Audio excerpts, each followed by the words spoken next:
Hello everybody. This is a 60 card Skull Servant deck profile for my friend Raul on our connection. Let's get right into it. I'm running max of all the Skull Servants you possibly can. 3 of the vanilla. He's actually not as bad as you think because there's so many cards that can actually send him from deck. So your potential of seeing him in hand is a lot lower than it used to be.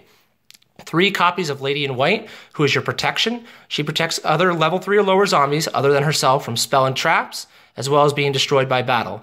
And she also has a very high defense, which a lot of people don't read when she's engraved. So then when you summon her and they attack into it, even when you set it face down, they don't see it coming. One utilization I've had for that so far is against Paleozoics. When they summon Toad and attack into her, it's neutral, it does nothing. So if they don't read the card, then they're just going to summon Toad and attack, and then that buys you another turn. If they summon Cat Shark and Daigusto Phoenix, then you may be a little out of luck there. But next you have your 2 Foolish Burials of the deck, White Prince and White Princess.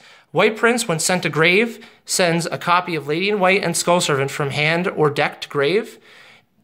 And White Princess, when normal or special summoned, sends White Prince. So it all stacks on top of each other.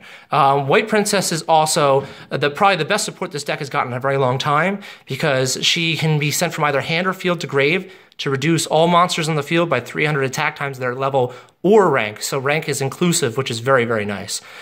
She is a light, which is very unfortunate for playing against Invoked because they can summon their Ultimate Providence against you by banishing her from grave. They can also get rid of your Fairy Tale Snow, which is very unfortunate, but I will get to that in a minute.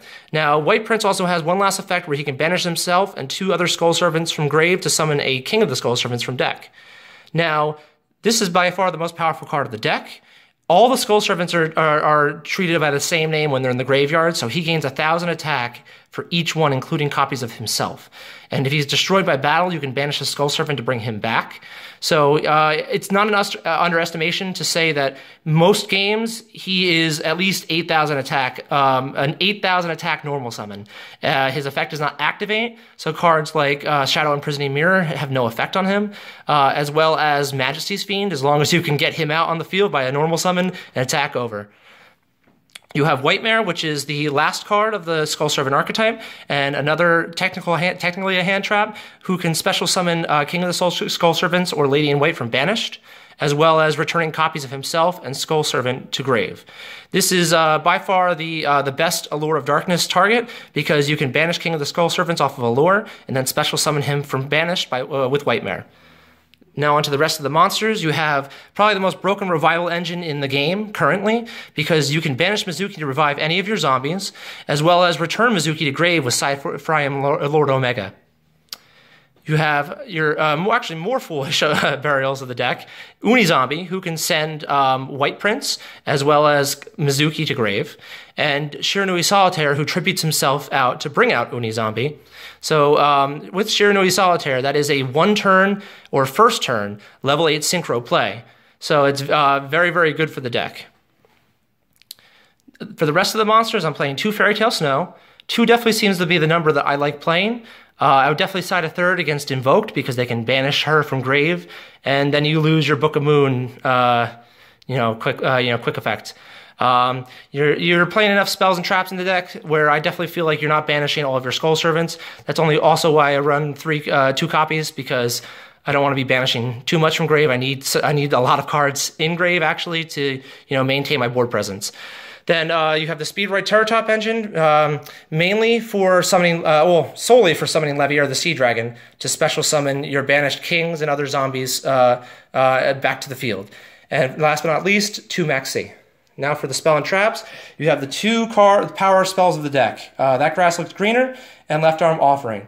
This is what makes the deck possible, and I would definitely not cut down on copies of Left Arm Offering because you can search another copy of That Grass Looks Greener. There were so many times where I played against Hope Harbinger, where I played that grass on purpose.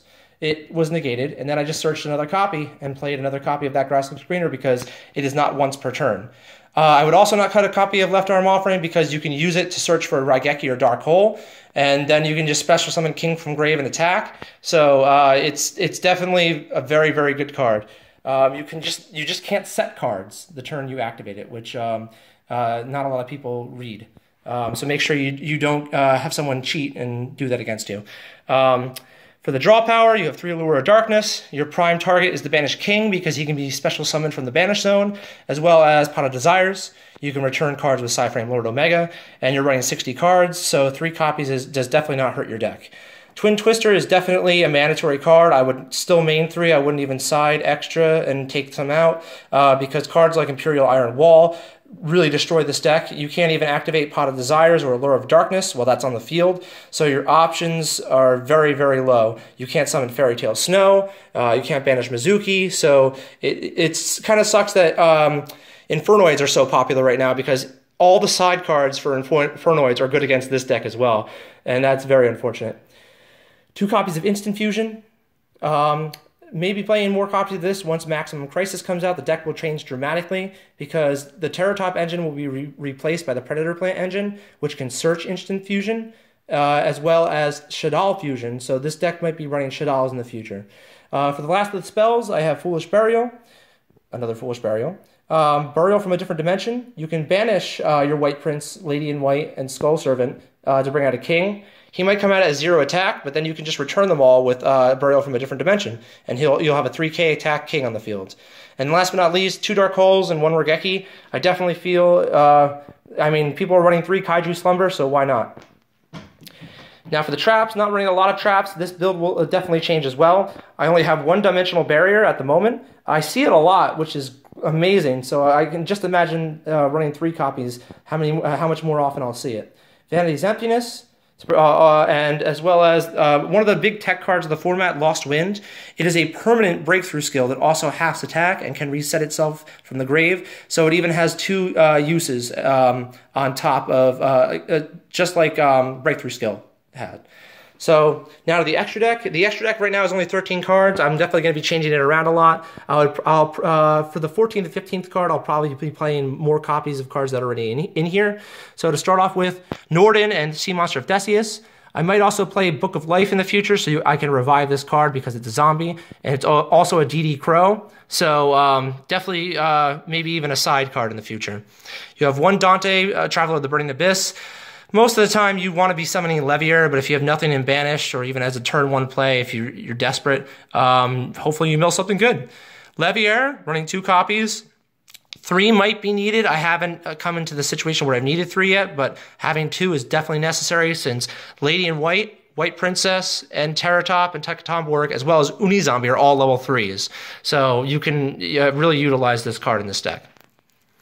For OTK fuel, you have High Speed Roy Chambara. No other reason why he's really in here. You can make him. Thinking of taking out Clearwing, just because I mainly have him in here against Fluffles, but they can stack their chain links now, so or they always have been able to stack their chain links, so he's not very useful. Tiger can still pop him, and he can't negate its effect if you use Fluffle Cat, for instance. Definitely going to play 2 Black Rose Dragon as soon as I get a chance. There are so many times in games where I have the potential to summon 2 and then OTK, but I don't have the second one, so usually the first one gets negated. Another OTK enabler, Shiranui Shogun Saga. He can banish an Unizombie from grave to gain its attack, so he gains 13, making him 43. That with a king on the field is usually game if they have nothing, so more OTK potential. Another card I'm going to run 2 copies of, especially against decks like Nurse Burn and Toads, is Void Ochre Dragon. There is a high chance that you're not going to have a lot of cards in your hand, and if you could summon 2 Psyframe Lord Omega in 1 turn, you could summon 2 Void Ogre Dragon. So that with a D barrier is GG most of the time. A card I might run 2 of if I can get another one is Psyframe Lord Omega, and last but not least, you have Stardust Dragon and Trishula of the Ice Barrier. That is about it. I hope you guys enjoyed the deck profile. I will definitely do another version of this, a higher quality, when Maximum Crisis comes out for Raul, so he can put it up on his channel. But let me know what you guys think and what changes I should make. This is more of a casual deck right now, but I can definitely say I got, was it, two 10,000 attack King of the Skull Servants on the field the other day, and that happened quite a few times at locals. So it's a very hard force to stop because it can deal a lot of damage in one hit. Just imagine if Utopia the Lightning was 10,000 attack. That's what this guy is essentially in a nutshell. So take it easy, everybody. Have a good day.